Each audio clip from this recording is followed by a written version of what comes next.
na makakapagdala ng 20 pesos na coin. Kahit hindi kahit ano sa mga ibang tao ha. Okay, 1. Upo. Okay, upo. Kapag meron na po kayong piglet, kung muna kayo sa ulan. Dali! Okay, tatlo na. Upo.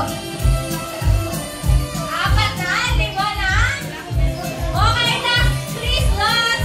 3 slots na lang. Ano? Ah! Ano? Wala na? 3 slots. O, pag wala ng 20 pesos, yung pinaka... Hindi, pero 20 Meron yan. yan. Pwede kayo magbigay sa mga ibang ano... Coin na eh. Coin. 20 peso coin. 1 slot na lang kasi. 2 slots pa. Dalawa lang. Walang nadala? Nag-ano na si Kurt? Nagtrabaho na siya. Okay, sige. 2, 4, 6. Okay, 6. 5 na lang po ah. Ang bilis na ano ah, naubos ah. Thank you, Tati. Ah, 5.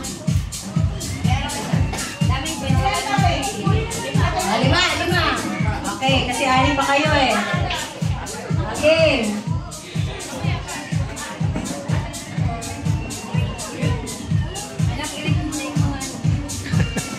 Okay, so may 6 pa tayo.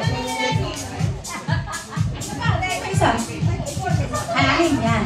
So next naman na dadalhin ay bring me ID. Kahit anong ID. Pwedeng student ID. Opo. Senior citizen. Kahit hindi sa inyo. Kahit hindi sa inyo. Okay, anong ID mo? Okay, postal ID. Anong ID ni Kuya Chok? Aba, may church ID ah. Okay, check.